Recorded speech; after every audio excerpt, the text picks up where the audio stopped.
Hi, this is Jen Rubin, and this is Jen Rubin's Green Room. Only about 3.5 weeks before Election Day. But actually, the election has started. There are many states that have early voting. You should be early voting. You should be telling your friends and relations, if they have that option, to go ahead and do it. So, what happened during the week? The election, I think, is becoming so stark, so clear, that it is now not a matter of highlighting Trump's inanity, his insanity, his cruelty, his pathological lying. It is simply a matter of turning out people who already know what he is and who he is. You had the most stark contrast this week that I have ever seen in a presidential election. On one hand, you had Trump continuing to lie in the midst of a natural disaster that is inhibiting people from getting aid, that is demoralizing people on the ground, that is setting up FEMA workers for threats and harassment. Unbelievable. The man has no shame, clearly. You also saw him at the Detroit Economic Club give one of the most disjointed, mind bending, inane, rambling addresses you will ever see. And he also looked weak. He looked sad. He looked depleted. The guy is coming apart at the seams because he knows he's losing. And at the end of losing comes prosecution. So, what was Kamala Harris up to? She was driving the mainstream media batty, and that alone should get her points. She did mainstream interviews. She went on 60 Minutes and she appeared at a town hall for Univision. She also agreed to do a town hall for CNN because Trump has bailed finally and officially on another opportunity to debate. So, what has she been doing in between? She's been going to outlets that have people who are not hyper political, who do not watch CNN, MSNBC, who do not read the New York Times and the Washington Post. These are people who listen to Howard Stern. These are people who listen to podcasts. Not this one, unfortunately, but Call Me Daddy. And she has been reaching people who are occasional or maybe infrequent voters. She has been making a pitch to them that not only is she the compassionate adult, but that she has things that are going to make their life better. And you only need to see her at that, for example, that Univision town hall to realize how empathetic, how intelligent, how directed she is at the task ahead. But despite all of that, I have to say the highlight of this week for me was Barack Obama. He appeared in Pittsburgh on Thursday, and he was terrific. He was jabbing and poking and criticizing and demeaning Donald Trump as only Obama can, because he knows what a really completely deficient personality he is. He knows how weak he is. He knows how needy he is. And he needles and he wheedles and he puts him down. And you just know that that infuriates Trump. But Obama did something else. And it was towards the end of his remarks. And you really see him kind of get a little angry, but he was angry. And he basically said, when did it become okay to allow liars and bullies, people behaving so badly in public life? When did we just decide that was okay? And it was such a basic question, such a sincere expression of disgust that we have allowed this person to get even this far, that there are millions of people who tolerate this, that the mainstream media simply takes that as a given.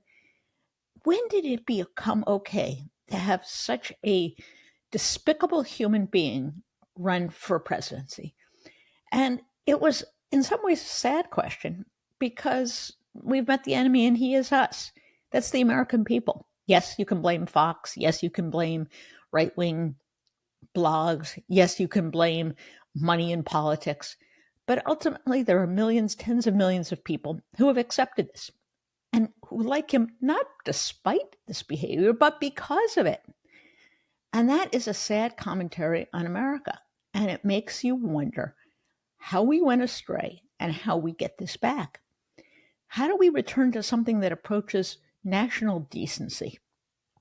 I don't have a lot of perfect answers, but I know the first thing, which is you stop making it worse. You don't elect him. You don't elect people who enable him. You don't frequent media outlets that condone or ignore it. You have to be able to exert some agency to say, no, I will not promote this. I will not let this go. And then you have to do the hard work of putting things back together again. It means electing a Democratic House, a Democratic Senate, pushing them to break the filibuster and pass real electoral reform so that actual majorities get to propose and pass their agenda. Radical, right?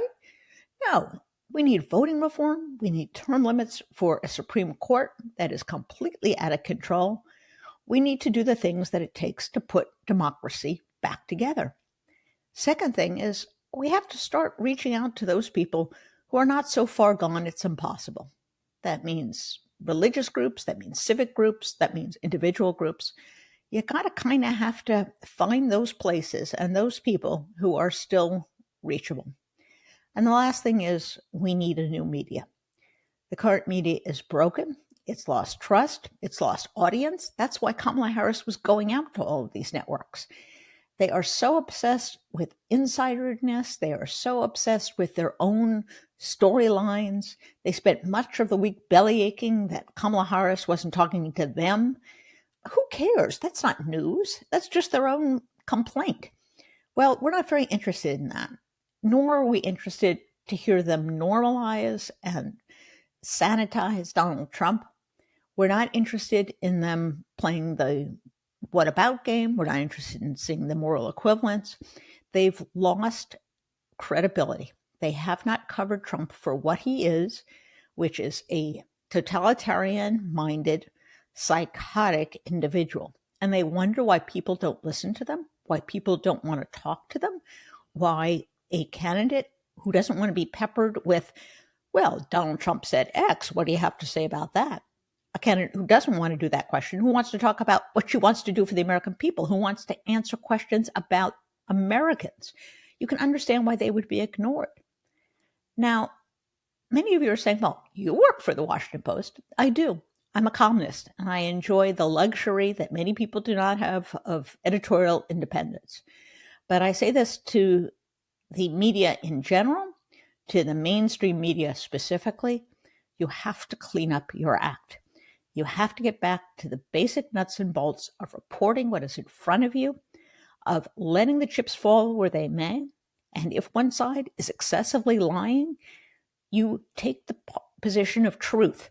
You reveal it. You don't balance out lie after lie after lie with some nitpicky excuse and criticism of the other side. We need a better media because that's essential to recovering our democracy as well. So you may feel like there's nothing I can do, but there's where you're wrong. You have agency. You can vote. Every authoritarian movement that has been defeated by a mass popular movement of people who put ideology aside, like Liz Cheney has, who say enough, who speak up in defense of decency and values, the way Barack Obama said, and they take back their government, they take back their society. And that's entirely within our reach. It's not if we all sit back and bemoan how close the election is and convince ourselves that Donald Trump is going to steal it no matter what.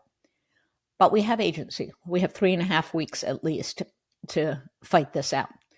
And mark my words, Donald Trump is not going to accept the results. So there's going to be post-election litigation and fighting and, God forbid, probably some violence. But we have it within our grasp. And what this week told me is the decent, kind, honorable people can look at Kamala Harris, be proud of their votes, and say, I will not go back to this horrid individual who has made life worse for individuals, who makes our country worse, who makes our language and our politics worse.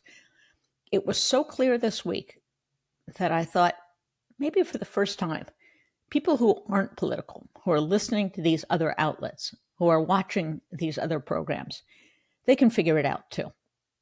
They may not be politically adept, but they can recognize decency. And that's what we all have to do, is vote for decency, vote for kindness, vote for a modicum of intelligence and devotion to our Constitution. So get to work. Remember, if you like it, tell your friends. They can subscribe right there. They can find us wherever they get their podcasts. Bye-bye.